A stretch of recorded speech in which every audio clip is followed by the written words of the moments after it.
brings you Dragnet.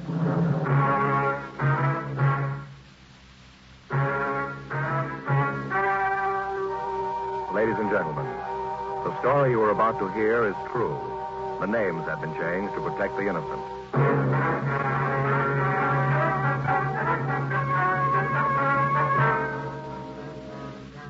You're a detective sergeant.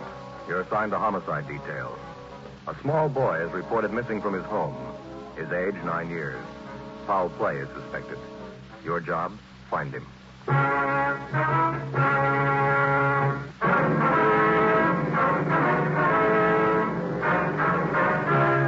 Dragnet, the documented drama of an actual crime. For the next 30 minutes, in cooperation with the Los Angeles Police Department, you will travel step by step on the side of the law through an actual case transcribed from official police files. From beginning to end, from crime to punishment, Dragnet is the story of your police force in action.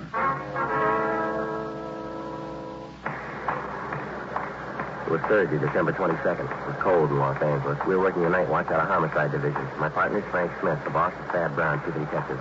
My name's Friday. I was on the way into work, and it was 3:55 p.m. when I got to room 42. Homicide. Hi, John. Frank, what's doing? Oh, nothing. Pretty quiet. How's your mother? Oh, that cold's still hanging on. Bad cough. Doc says nothing serious, though. My kid's got the same thing. Must be some kind of a virus going around. Yeah, maybe so. Did you get all the reports on that Webster case yet? Yeah, all taken care of. Good. I get it. Homicide, Friday. This is Levinson, Unit 11J1. Got something for you. Yeah, Harry, what's doing? Doherty and I are out here on Hollis Avenue, 4656, trying to track down a 9-year-old boy. Well, what's the story? Kid's missing. Suspicion of foul play. Yeah? How long has he been gone? About 2 hours. Looks like a job for homicide. How'd he figure? The kid was last seen playing in the backyard of his home. Yeah? We checked over the yard. Did you find anything? Blood stains, lots of them. They look new. Frank and I left a message for Chief Detective Thad Brown. Then we went over to the crime lab, picked up Ray Pinker, and drove out the Arroyo Seco Freeway to Hollis Avenue. It was an average neighborhood. Number 4656 was a one-story green stucco residence situated on the corner of Hollis Avenue and Harrison Drive. Beyond the backyard was a tract of undeveloped land, covered with scrub oaks. Harry Levinson from Highland Park Juvenile was waiting for us in front of the house. Back this way, fellas. You coming, Ray? Well, I got my bag. Who notified you the boy was missing, Harry? The mother said she went down to do some Christmas shopping about 11 this morning, left the boy home. Came back about 2 this afternoon. He was gone. What's the name? Johnstone. The kid's name is Stanley, 9 years old. Was the gate open like this when you got here? Yeah, we haven't touched a thing. There's the stains over here, Mr. Pinker, along the edge of the walk there, you see? Yeah, let me see. Quite a few stains, huh? Looks like it might be blood. Try some benzidine on him. There we are. See what happens. Where's the kid's mother now, Harry? She's in the house. Doherty's talking to her. Did you talk to any of the neighbors? Yeah, the people next door, the ones on this side. They couldn't tell us anything. There it is, fellas. You know it? These spots I covered with benzidine are turning blue. Blood stains, all right. Can't say definitely whether it's human or animal. You have to go back to the lab and run it through? Yeah, biological precipitant test.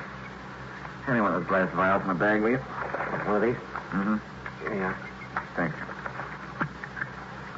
Scrape some of these flakes off for the test.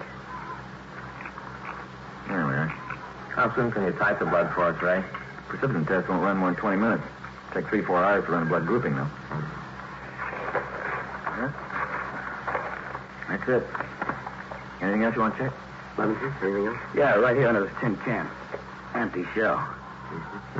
22, huh? Yeah, might tie in, might not. Mark it and dump it in this envelope, will you? Sure. There you go. Did you get out a missing broadcast on the boy, Harry? Yeah, Doherty did about half an hour ago. Here's the description right here. Thanks. Mother know about the blood stains? No, we didn't tell her. She's worried enough already. She has no idea what might have happened to her boy, huh? No more than we do. Checked all the friends, relatives. We're covering the neighborhood. No trace so far. Not much to go on. Blood stains, empty cartridge. It could mean 100 things. Any ideas, Friday? Just one, and I don't like it.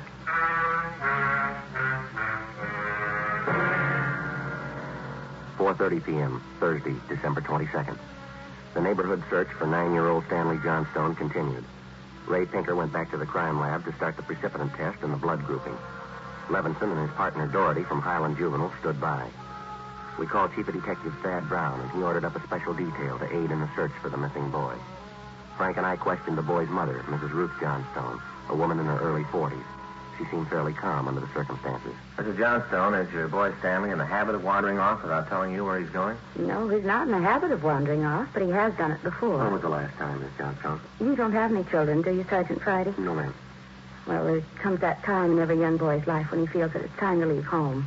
Go out on his own. Usually happens somewhere around 8 to 10. Yes, ma'am. I think I know what you mean. I have a boy. Well, then you know how it is. My husband and I scolded Stanley one afternoon after school, and he was quite put out about it. Thought George and I were unfair. Packed a few of his things and left. Well, how long was he gone, ma'am? Oh, no time at all, about 2 hours. I was worried about him, but my husband said to leave him alone. Said every boy had to go through that stage. Well, then you think he's run away from home again this time, do you? Yes, I think so. He's been gone about 4 hours now, and well, I have a funny feeling about it. Did you and his father happen to have some misunderstanding with the boy recently? Well, that's just it. We haven't. I don't mind telling you, now that we're talking about it. I'm getting worried. Any place around that you might like to visit? A hobby shop or a playground, something like that, where he might be? Yes, there's Johnson's model shop, Little Helen Woods, but I've already called there, and he hasn't been seen all day.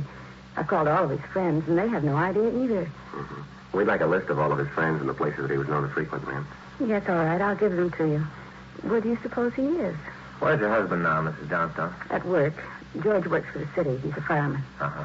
What house is he stationed at? Engine Company 12. He's working the A platoon. He'll be home tomorrow morning. I haven't told him that Stanley's gone. Was there any chance that the boy might be down at the firehouse with his father? No, he seldom goes down there anymore. No, I don't think he's there. I'm awfully worried. May I call my husband? Well, certainly. You go right ahead.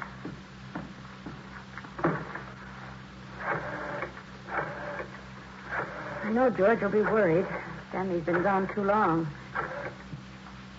Hello. May I speak with George Johnstone? This is Mrs. Johnstone. Thank you. I hate to call George at his work. Yes, sir. Does your husband own the gun, ma'am? Yes, he does. What caliber, would you know? It's a .45 automatic. He's got it. George? Well, this is Ruth. George, is Stanley down there with you by any chance? Oh, no, I can't find him anywhere. He wasn't here when I came home from doing my shopping. There are 2 policemen here. No, I said there are 2 policemen here. No, dear, I'll call you if we don't find him soon. Oh, all right. Yes, you too. Bye. I didn't think he'd be with George. Oh, that .45. Is that the only gun in the household? Yes.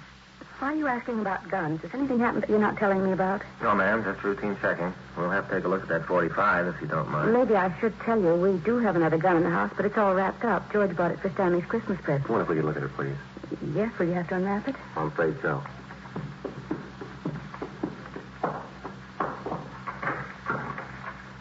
I think I can reach it. We had to hide it. Let me see. Well, here's the paper it was wrapped in. Stanley must have found it. It's gone. You see? Here's the gift card and the box the gun came in. The rifle. Uh-huh. Could I look at the box, ma'am? Thank you. How about it, Joe? .22 caliber. Thursday, December 22nd, 5:15 p.m. It was getting dark. The search for the missing boy continued. We checked the list of Stanley Johnstone's friends. None of them or their parents had any idea of his whereabouts. We talked with Levinson again. He'd been in touch with the detail combing the neighborhood, but they'd found nothing. We went down to Hollis Avenue and 10th Street, service station on the corner. You want a dime, Joe? No, I got one. You watch the Chief Browner. Yeah.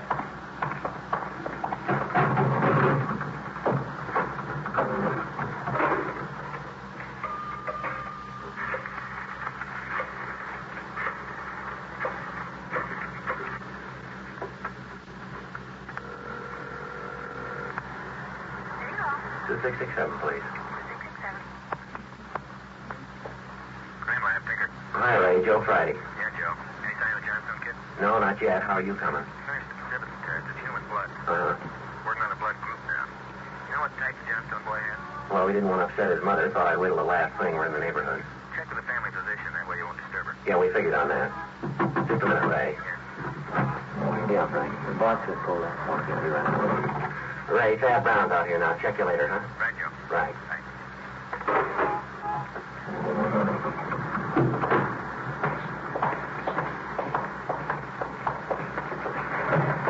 Gentlemen, how's it going? We just checked with Ray Pinker. Yeah, I know. It's human blood. What do you think? We talked with the boy's mother, Mrs. Johnstone, found a gun missing. Yep. Caliber's the same as the empty casing Levinson found, .22. You said the gun was missing. Yeah, the Johnstones were going to give it to the boys as a Christmas present. They had it hidden, but it's gone now. Any idea who took it? Well, whoever it was, they left the Christmas wrapping behind. I think maybe it was a kid. 22 rifle, huh? 9-year-old boy. When are they going to learn? First, it's carbide cannons on the 4th of July. The city issued ordinance after ordinance, but a few thousand kids around the country had to lose their eyes, fingers, hands, before the parents would give us their full cooperation to outlawing. I know what you mean. Sure you do. You and every other cop in the country became the heavies trying to clamp down on them. It's always the same story. This time it's guns for Christmas. Oh, I know what you're thinking, Chief, but we're not sure yet. Listen, Friday, there's a city ordinance against giving a gun to a kid. Now, you know that. Yeah, I know that. There's a missing boy and a missing gun. There's blood on the ground and an empty shell. That's enough for me. We're going to stay with it, Chief. Something's got to break. Yeah. I hope it's not the house of that kid's parents. Hi, Chief. I've been looking for you, Friday. Yeah, what do you got, Harry? Found a gun, a new 22 rifle. I'd say it'd been fired recently. Where'd you find it, Levinson? Back up there in that scrub oak behind the Johnstone house. Mrs. Johnstone identified it. Buckley took it down to the crime lab. Well, thanks, Harry. Miss Johnstone okay? She's pretty sick now. Kilby came up with something else. What's that? There's another one missing. An 8-year-old boy. 6:30 p.m. We talked with Officer Kilby about the other missing boy. He told us that his name was Stephen Martin, 8 years old. His family had just moved into the neighborhood. It seemed that no one besides the Martin family knew that the boys played together. Mrs. Martin told us that Stephen told her that he was going out to play and he'd be home by 6 o'clock for dinner. She told us that he was an unusually prompt boy and almost never overstayed his playtime. We got a description of the Martin boy and put out a missing broadcast. We called the Johnstones family doctor. He told us that Stanley's blood was type O. At 7 p.m., we talked again with Mrs. John Martin. Are you sure Mrs. Johnson doesn't know where the boys are? She has no idea, Mrs. Martin. Oh, this is terrible. Just awful. I feel there's more to this thing, something you're not telling me. No, there's no use to upset you until we know a few more things for sure, ma'am. And you are holding something back. Well, please try not to worry, Miss Martin. There are certain questions we have to ask, routine questions in any kind of investigation. Is there anything else you want to know? Yes, ma'am. What's your boy's blood type? Funny question. Do you think anything's happened to him? Have you found him and you're not telling me? No, ma'am. We haven't found him, and we don't think anything's happened to him. His blood type, huh? Yes, ma'am. Well, I think I have it written down in Stevie's baby book. Yes. Yes, here it is. The type is O. Type O, thank you. I wonder if I can use your phone. Oh, yes, of course, it's in the hall. Be right back, Frank. Yeah.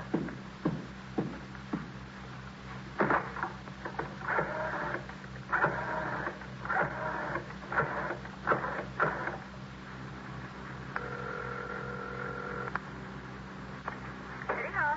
2667, please. 2667. Crime lab, Tinker. Hi, Ray. This is Friday. Yeah, did you get the blood types on the two missing boys? Yeah, both type O. So were the stains, Joe. Type O.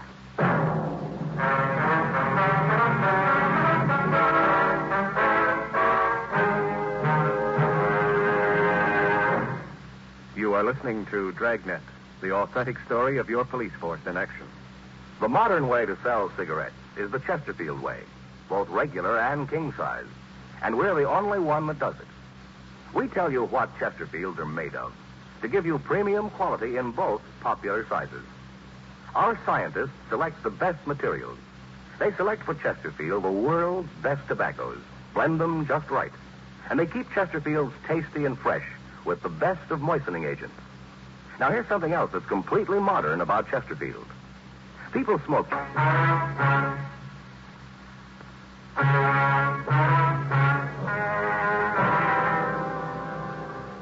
8 p.m., Thursday, December 22nd. Still no sign of either of the missing boys. Chief of Detective Thad Brown went back to headquarters to direct the search from there.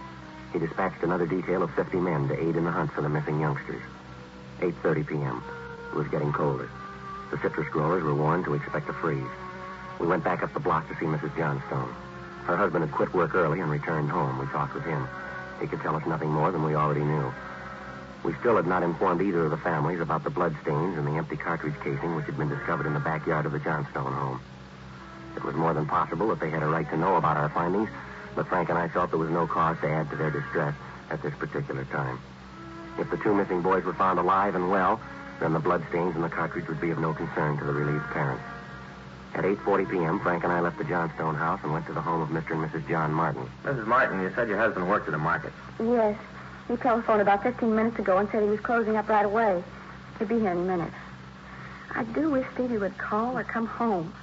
so cold out tonight. All he had on was a thin cotton jacket. Well, try not to worry. We're doing everything we can. He'll be all right. Stevie's father's such a sensitive man. He and the boy were so close. I know he's terribly upset. Yes, ma'am. Are you sure there's no place you might have forgotten? Some place where the boy might be? No place. No, if anything's happened to the boy, it'll just kill John. Mrs. Martin. You just sit still. I'll get it. Thank you. Joe? Yeah, Harry. Johnstone kid, he's been found.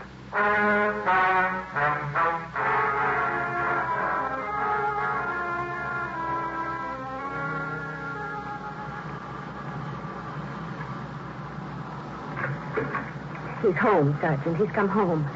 Thank God he's all right. Well, where's he been? Did he tell you? No, he didn't. His clothes are all dirty, and he's acting strange. I've never seen him like this. How do you mean, Mrs. Johnstone? Well, he just came in the front door and said, "Hello, Mom," and then he sat down in a chair and stared at the floor. He talked to his father and me. Mind if I talk to him? No, go ahead. I asked him about the little Martin boy. He wouldn't tell me a thing. Well, where is he now? Right over there in the living room. Oh, yeah. Looks all right. Yes. Son, this is a police officer. He wants to talk to you. Don't be afraid, dear. He only wants to ask you some questions. Son. You see, Sergeant? Yes, ma'am. Stanley? Come on, boy, look at me. Come on, youngster, get your head up. That's better. You had your mother pretty worried, you know that? You want to tell us where you've been? So we should try to get him to eat a little something.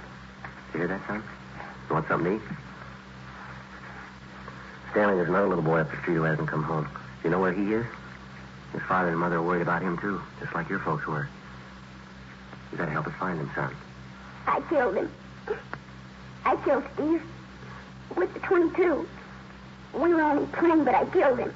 Well, how do you know you killed him? Maybe he's only hurt now, isn't he? No, he's dead. I know he's dead. The gun went off. We forgot we put bullets in it. Well, where is he, Stanley? I hit him. I was scared. I didn't want anybody to find him.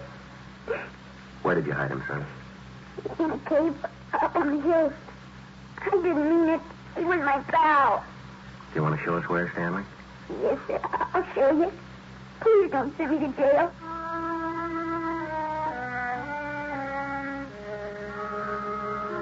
(9:15 p.m., Thursday, December 22nd. 9-year-old Stanley Johnstone led the way up the hill behind the backyard of his home. He showed us the wagon he'd moved the body in. His father came along with us. About 50 feet from the crest of the hill, the boy pointed to a thicket of scrub oak. There we found a small cave holding the body of Stephen Martin. There was a single bullet wound in his chest just below his heart. He was dead. We covered the body. Stanley, how did it happen? Oh, I knew my folks were going to give me a gun for Christmas. I knew where it was and I got it. There was a box of bullets with it. Were you pointing the gun at Stephen, son? No, sir. No, sir, I wasn't. It was Steve's turn to play with it. I was chasing him. He tripped over that stump there and he fell. The gun hit him in the stomach and it went off. Now, why do you think you killed him if you're telling us the truth here? I'm telling the truth. Honest, it's the truth. All right, I believe you, son. But why do you think you killed him? It was my gun. You'd still be alive if I didn't go get it. I should have waited till Christmas. It's all my fault. Where have you been all this time? In the cave with Steve. What were you doing in there, son? I was praying. I was praying for God to make him alive again.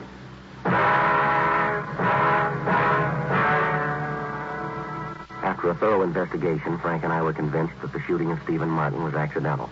Ray Pinker's findings substantiated the Johnstone boy's story, even to the smallest detail. We put in a call to the coroner's office and acquainted him with the facts. He designated a local mortuary to handle the body pending autopsy and granted us permission to remove the body to the Martin home. Mrs. Martin collapsed. The family doctor was called. Frank and I sat in the living room to wait for John Martin, the dead boy's father. Edith? Edith? Mr. Martin? Yes. You the police? Yes, sir.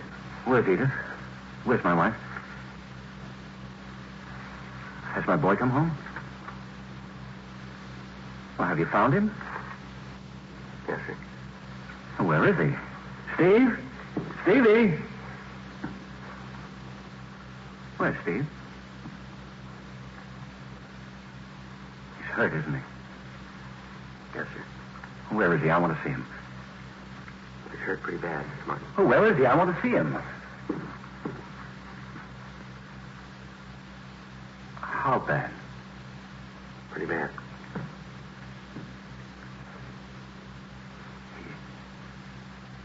He's dead.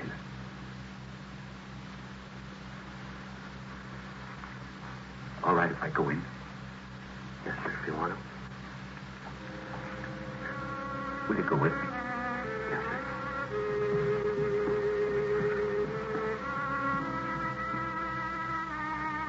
Don't make it any harder on yourself, Mr. Martin. I want to see my boy. Mr.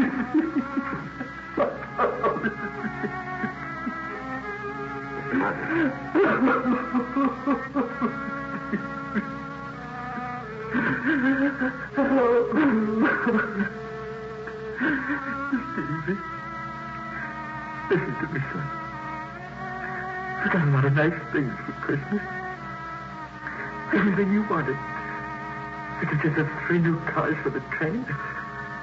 And one with a searchlight on it really works, son. I got just the switch you wanted.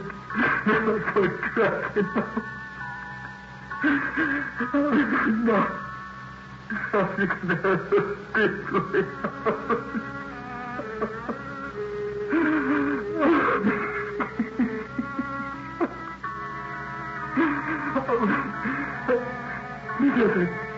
That baseball with me. Oh, I got it for the cowboy ugly. I got it.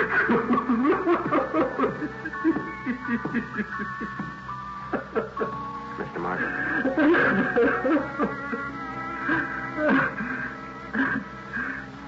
Sorry.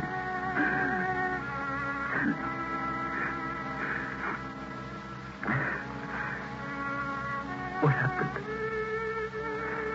It was an accident. He was playing with a Johnstone boy up the street, playing with a gun. It went off. What was the other boy's name? Stanley Johnstone. It was an accident. Mr. Martin, where are you going? I want to see that boy. We had no idea what the dead boy's father had in mind. We didn't feel that we should try to restrain him. We went along with him up the street to the Johnstone home. I'm Stevie's father. Where's your boy? I'm sorry. Where's your boy? He's right here. Won't you come in? All right, Miss Johnstone. You the boy that was with Stevie? Yes, sir. What's your name? Stanley. I'm sorry, Mr. Martin. I know it wasn't your fault, Stanley. I wonder if you'd do something for me. Yes, sir. I've got a lot of nice presents for Stevie. I know he'd want you to have them. I want to give them to you. Christmas Eve. Mom? I think that'd be a fine idea, son. Come on, Frank. Yeah.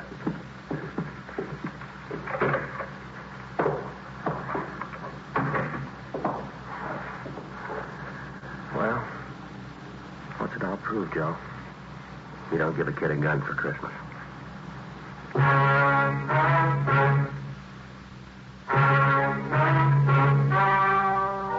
The story you have just heard was true.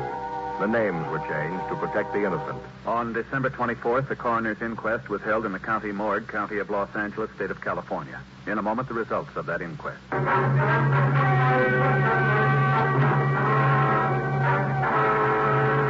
At the coroner's inquest, it was officially recorded that Stephen Martin's death was the result of an accident. Stanley Johnstone was absolved of any legal responsibility for his friend's death. You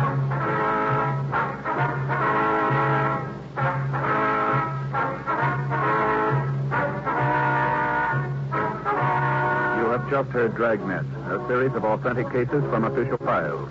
Technical advice comes from the Office of Chief of Police W.H. Parker, Los Angeles Police Department. Technical advisors, Captain Jack Donahoe, Sergeant Marty Wynn, Sergeant Vance Brasher. Heard tonight were Ben Alexander, William Johnstone, Sammy Ogg. Script by Jim Moser. Music by Walter Schumann. Hal Gibney speaking.